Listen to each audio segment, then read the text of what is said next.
মুহররম মাস কিন্তু শুরু হয়ে গেছে, মুহররম মাস আরম্ভ হয়ে গেছে। আমরা এখন মুহররম মাসের মধ্যে আছি। মুহররম মাসে নারীদের স্পেশাল কোনো আমল আছে কিনা জানলে উপকৃত হতাম।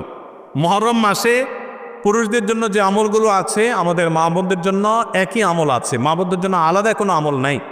মুহররম মাসের সবচেয়ে গুরুত্বপূর্ণ আমল হলো বেশি বেশি রোজা রাখা। বেশি বেশি কি রাখা? রোজা রাখা।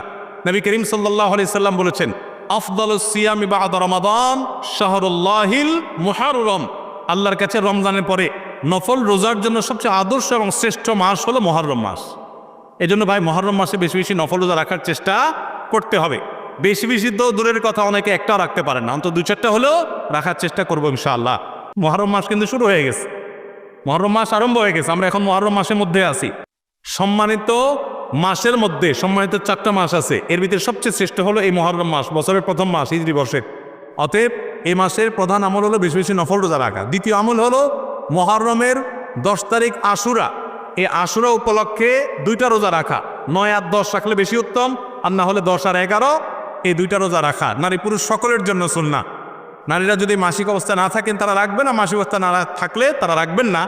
তাদের নিয়ত থাকলে আল্লাহ তাআলা তাদেরকে এমনিতেই সওয়াব দিবেন ইনশাআল্লাহ। তাহলে মুহররম মাসে আমল হলো বেশি রোজা রাখা, বিশেষ করে আশুরা রোজা রাখা। এর বাইরে মুহররম উপলক্ষে স্পেশাল কোনো আমল নাই যে এই মাসের জন্য আলাদা করে এটা করণীয় আছে। আশুরার করণীয় বর্জনীয় সম্পর্কে জানতে চাই। 10ই মুহররমকে আশুরা বলা হয়। 10ই মুহররমকে কি বলা হয়? আশুরা। মুহররমের 10 তারিখ এটি কোরআন এবং হাদিসের দৃষ্টিকোণ থেকে খুবই গুরুত্বপূর্ণ এবং তাৎপর্যপূর্ণ একটা দিন। সারা বছরের ফজিলত এবং মর্যাদাপূর্ণ কয়েকটা দিনের একটা হলো আশুরা। মুহররমের 10 তারিখ বা 10ম দিনটি এটি তাৎপর্যপূর্ণ হওয়ার কারণ হলো এই দিনে আল্লাহ রাব্বুল আলামিন পৃথিবীর ইতিহাসে বহু নবী রাসূলকে অন্যায় এবং বাতিলের বিরুদ্ধে বিজয় দিয়েছে। অনেক বড় বড় ঘটনা এই দিনে ঘটেছে এবং কিয়ামতের আগে আরো ঘটবে। এদিনের সবচেয়ে বড় ঘটনা যেটি ঘটেছে বা সবচেয়ে বড় আলোচিত ঘটনা হাদিসে, সেটি হলো এই দিনে আল্লাহ নবী মূসা আলাইহিস সালামকে আল্লাহ তাআলা ফেরাউনের বাহিনীর বিরুদ্ধে বিজয় দিয়েছে। মূসা আলাইহিস সালাম এবং ঈমানদারদের বিজয়ের দিন এটি। আশুরার 10 তারিখ বা মুহররমের 10 তারিখ বা আশুরা, এটি হলো বিজয়ের দিন মূসা আলাইহিস সালামের এবং বনী ইসরাঈলের। ফেরাউন তাদেরকে ধাওয়া করেছে, আল্লাহ তাআলা তাদের জন্য নীল নদে আল্লাহ তাআলা তাদের জন্য নদীর উপরে রাস্তা করে দিয়েছেন। সেই রাস্তা তারা পার হয়ে গেছেন অলৌকিকভাবে। আর ফেরাউন তার বাহিনী সহ তাদের অনুসরণ করতে গিয়ে মাঝ নদীর দিকে নিমজ্জিত হয়েছে। এখনও ফেরাউনের লাশ মিশরের পিরামিডে আছে। আল্লাহ বলেছেন, ওয়াকাযালিকা নুনাজ্জিকা লিবাদানিকা লিতাকুনা লিমান খালফাকা আয়া। তোমার দেহকে, হে ফেরাউন, তুমি যে অহংকারী ছিলে, তোমার দেহকে কিয়ামত পর্যন্ত আমি রেখে দিব, নষ্ট হতে দিব না, যাতে পরবর্তী প্রজন্মের কাছে তুমি শিক্ষার বিষয় হও, তোমাকে দেখে শিক্ষা নিতে পারে যে আল্লাহ দ্রোহীদের শাস্তি কি হয়, যত বড় পাওয়ারফুলি হোক না কেন।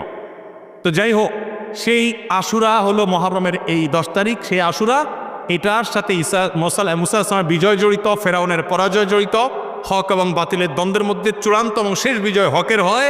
সেই শিক্ষা আশুরা আমাদেরকে দেয়। আশুরা উপলক্ষে আমাদের করণীয় হলো 2টা রোজা রাখা। সবচেয়ে উত্তম হয় 9 এবং 10 রাখা। কেন উত্তম?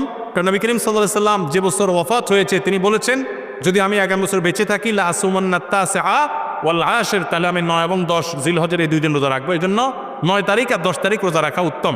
আর যদি 9-10 তারিখ রাখতে না পারেন তাহলে 10 আর 11 রাখবেন। 2টা রোজা রাখা উত্তম। ইহুদিরা শুধু একটা রোজা রাখে। নবী সাল্লাল্লাহু আলাইহি সাল্লাম আমাদের রোজাকে তাদের থেকে স্বতন্ত্র করবার জন্য, তাদের থেকে পৃথক করবার জন্য 2টা রোজার নির্দেশ দিয়েছেন। এই জন্য আশুরা উপলক্ষে 2টা রোজা রাখা সুন্নাত। আমাদের অঞ্চলে কাদিয়ানীয় খ্রিস্টানদের প্রভাব বেশি এবং তাদের কার্যক্রম চলে। এ ব্যাপারে আমাদের করণীয় কি? আপনাদের করণীয় হলো ওলামা একরাম এবং সাধারণ শিক্ষিত ভাইরা সবাই কাঁধে কাঁধ মিলিয়ে প্রতিটা ঘরে ঘরে, প্রতিটা মহল্লায় মহল্লায় কোরআন এবং সুন্নাহর দাওয়াত পৌঁছানো। প্রত্যেকটা মানুষকে মসজিদমুখী করা, পুরুষদেরকে, মহিলাদেরকে দ্বীনি চেতনা তৈরি করা, তাদের তালিমের হালাকা চালু করা, দ্বীনি চেতনা তৈরি করা ইমাম সাহেবদের দায়িত্ব। এই এলাকাগুলো গোমরাহি দ্বারা যদি ভরে যায়, মানুষ যদি বিভ্রান্তির পথে চলে যায়, মানুষ যদি পথ হারা হয়, ঈমান হারা হয়, মনে রাখবেন এলাকার ওলামা একরাম আপনাদের দায় সবচেয়ে বেশি, ইমাম সাহেবদের দায় সবচেয়ে বেশি। আপনার মসজিদ এরিয়াতে যত মানুষ আছে সবার কাছে আপনার দাওয়াত পৌঁছাইতে হবে। শুধু মসজিদে জুমার খুতবা দিয়ে দিলেন, চাকরি রক্ষা করলেন, নামাজে নামাজ পড়াই দিলেন আর দায়মুক্ত হলেন, খবরদার, এটা যথেষ্ট না। আপনি প্রত্যেকটা দোকানদারকে, প্রতিটা বাড়িওয়ালাকে, প্রতিটা গাড়িওয়ালাকে, প্রতিটা রিক্সাওয়ালাকে আপনি দাওয়াত দিবেন ইসলামের।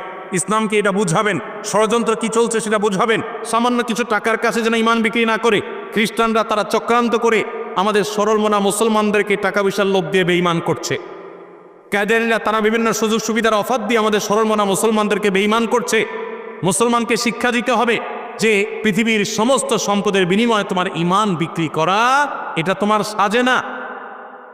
এই ইমানের চেতনা যদি আমরা তৈরি করতে পারি, দাওয়াতের কাজ যদি বাড়াতে পারি, তালিমের কাজ যদি বাড়াতে পারি, ইনশাআল্লাহ শয়তানদের শয়তানি চক্রগুলো থেমে যাবে। আমাদের কাঁধে কাঁধ মিলিয়ে যাওয়াতে হবে। সকল মতপার্থক্য ভুলে গিয়ে, আমরা জানি এই অঞ্চলে আপনারা নানা রকম ইখতিলাফের মধ্যে ডুবে আছে।